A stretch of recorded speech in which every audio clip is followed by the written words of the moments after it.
Man, welcome to the channel. Hey, today we're getting into an album review of Mugshot, Pete and Bas, man. I've been covering Pete and Bas for a couple years now. It's dope to see the progression, to just the creativeness, and now boom, they have a debut album. So super excited. So I have a lot of stuff typed out. I went song by song. Obviously, I'm not gonna play song by song because copyrights, all that stuff, boom, boom. But I definitely want y'all to definitely leave comments. Let me know what y'all disagree with. Let me know what you agree with. All that. So for everybody that's new to Pete and Bas, I'll give you just a little bio right here. Hailing from Southeast London, Peckham and Croydon, respectively, Pete and Bas are British rappers who made their critically acclaimed debut in January 2018 with Shut Your Mouth. They're both rumored to have long-standing ties with both the Richardson and Cray families, which I think I've heard of that. Aren't they like a crime family or something like that? Like a crime mob back then. Pete, known as Peter Bandwidth or Internet P, enjoys playing golf, fishing in his free time, whereas Bas has requested no information on his past to be published. The duo have been co-signed by artists.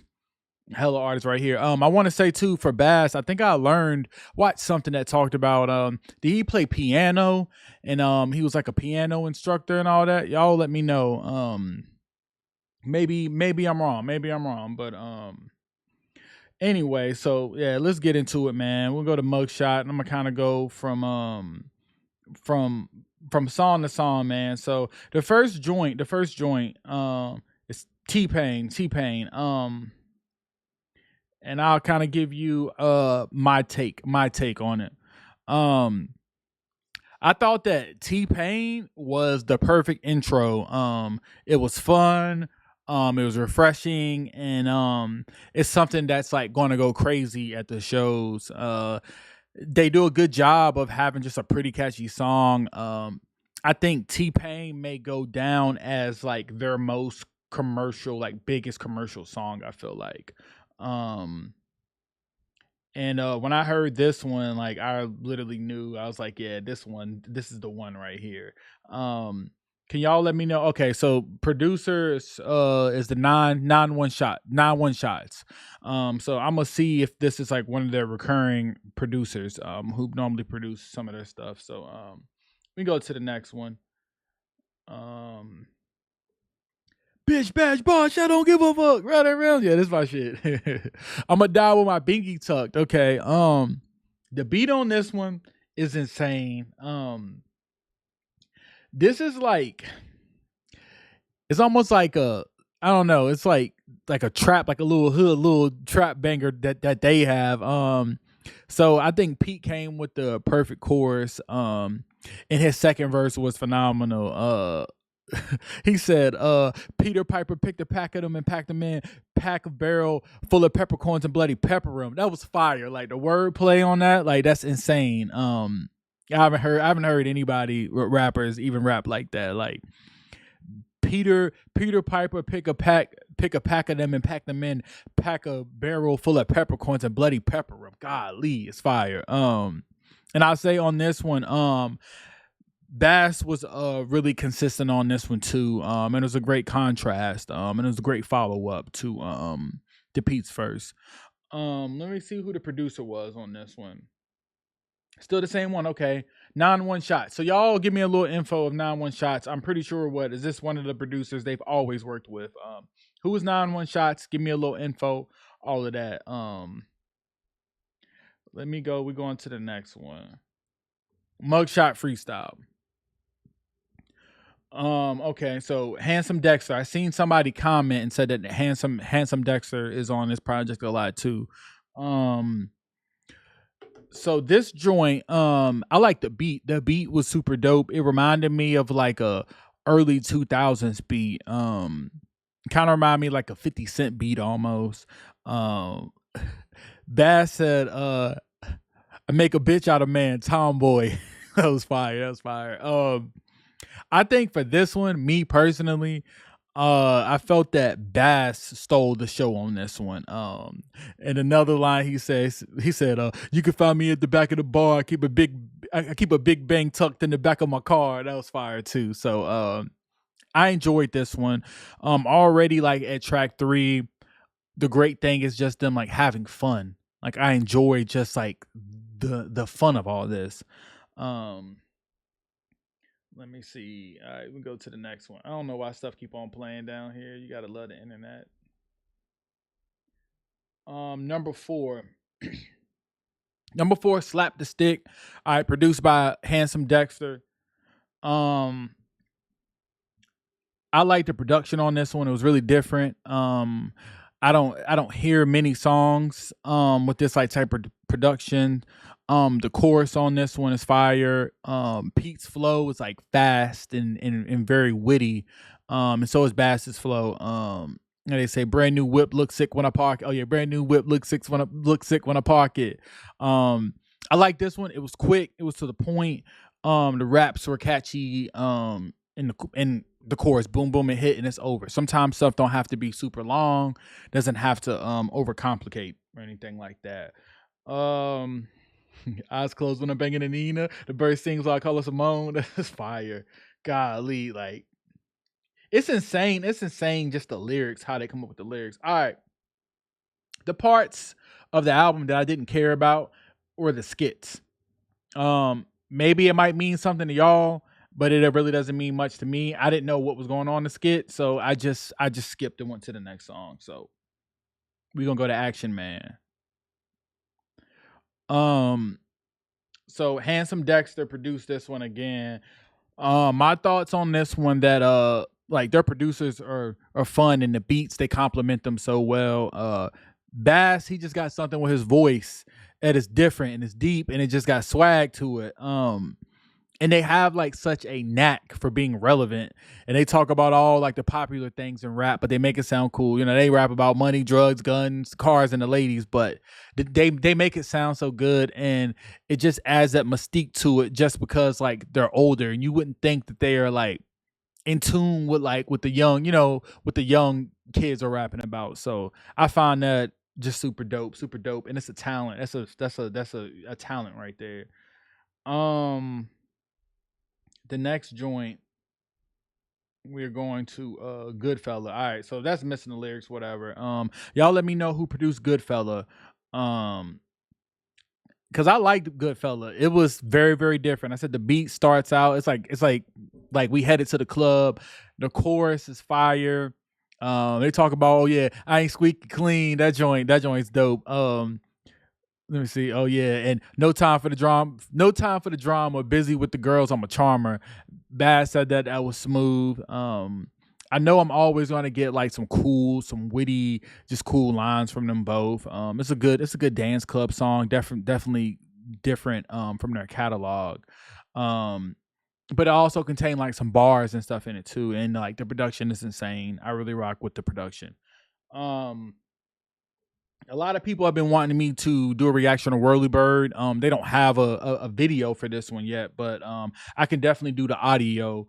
But so for Whirly Bird, that's produced by 9 1 Shots. Um, I would say Pete started this off amazing. The fast flow is insane. I've never heard him rap this fast, and it's amazing. I don't hear like no slip ups. Everything is just like pristine, just perfect. At the 123 mark of the song, Bass is going off. He is rapping faster than Twista at this point. And like I just feel like you can't deny the talent. If anyone ever questions like, oh yeah, these dudes they can't rap, I would play them Whirly Bird just off the pure raps and like the fast flow and everything. When it first started, I wasn't really thinking that like it was gonna like be what it was, and then it ended up taking me there. So this is the best rapping song on the project, in my opinion. Y'all let me know. Boot Skit. I'm not even gonna lie. I don't know what was said on the skit. I don't know what was going on. So that was just another one. And I guess they add the skits just to give it like a little break real quick so you can pick up on to the next song. Um Stepped into the building. Um Let me see. Let me go to this one. Damn, we already into the end of the album that quick. Handsome Dexter, and what is it, nine, whatever. I totally forgot the name, but yeah, man, they've been going crazy on the production. Stepped into the building. It was smooth to me. It was a good turn down, like getting to the end of the album. They talking about gold rings and diamonds on the wrist, smoking me lungs, toting me a gun. Like, that one is dope. That one's dope, and it's a good just an end to the album. Um, Now like the biggest collab that they have, probably maybe in their career, which is probably just, it might be my opinion just because I'm a T Pain fan. It's the T Pain remix. So um I love it because it gives T Pain's fans a glimpse into like, oh, who is these dudes, Pete and Bass. And T Pain has been pretty strong and relevant on the internet and stuff too. So it's a good full circle moment, in a way to get them some new fans and all that. When I first heard the original version, I was thinking like, oh, they're probably gonna sing in like auto tune since it's called T Pain, or maybe they're gonna get T Pain on it. And I was right. And I have a reaction to the T Pain song too, so it's on the channel too as well.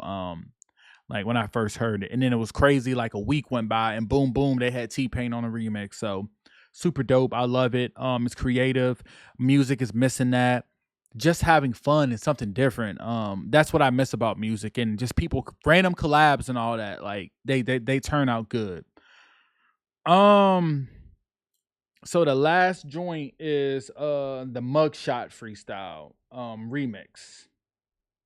And that was with the Northern Boys. Y'all provide me a little bit of information about the Northern Boys. I'm unfamiliar with the Northern Boys. For me personally, I didn't care about this. Maybe it's a good look for Pete and Bass, like whoever the Northern Boys are. Maybe that, I don't know. Maybe that gives them, more views, and it's a good collab for them. But I didn't enjoy it that much. I rather just hear the normal version. So um, full thoughts of everything. I'm gonna give you the breakdown on that. I just want to go it's back to the main album. Right, here we go. All right, so my thoughts on the album.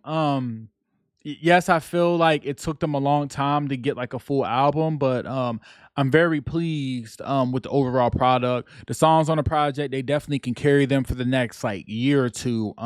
Because one thing with Pete and Bass is like their songs, they don't have a date to them, if that makes sense. Like they have their own sound. It doesn't sound like it's like too old. It doesn't sound like it's too new. It's just like it's different. So it's very refreshing, and like their style and how they do music, it just like can't be copied. I felt that we had a great like amount of assisting on the album, in the sense of Pete would do one verse, Bass would do one, and they would alternate and do different stuff on songs. So I like that. And I like that it wasn't just like, oh, Pete's doing all the choruses and stuff, or Bass is doing all the choruses. They were able to just rotate and stuff too. So this is my personal opinion. Um Me personally, I think that Bass stole the show on the album. I think Bass is just insane, and he's super dope. I think he's my favorite out of the duo. I don't want to be biased either. I love Pete. Pete is dope. But like the voice and the thing that Bass says is like phenomenal. And I think from what I heard from him playing piano, that maybe that gives him an advantage with just music. I don't know, but so as a fan of Pete and Bass and doing these reactions for them for a while, I think the next thing they need to do, since they're getting to that like superstar level, I feel like is to provide us more into their everyday life, from studio vlogs to behind the scenes stuff. I think now is the time to push them. Plus, realistically, with them being older, I mean, the clock is ticking, and I mean that's for everybody. But we need to get as much Pete and Bass content as possible, like shirts, merch. They have a tour. They got the project. They're always consistent on video, so just as much as they can. This is a 9 out of 10 project. I just didn't like the skits. The skits didn't do nothing for me. But let me know your favorite songs of the project. Provide me a little bit of info about the producers. I know what they probably been working with Pete and Bass this whole time. I just didn't know the names and everything. And do you agree with how I feel about Bas and his performance of the whole project and stuff? Or do you think Pete stole the show? Or you think they're both equal? So, man, it was super dope, man, to listen to this. I'll definitely be running this back. It's definitely Pete and Bas like just have something, and it's just fun. When I listen to them, I could be having a bad day, and it just makes my day better. And just the stuff that they say is just clever and super witty. So make sure you like, comment, subscribe to the channel, man. And if you want more album reviews from Pete and Bas or whoever, let me know. I'm out. My name now I'm bossed up buying chains. Life is great. I think I got my life moving better. I'm not a rat, but I'm all about some cheddar or cheese. Riding.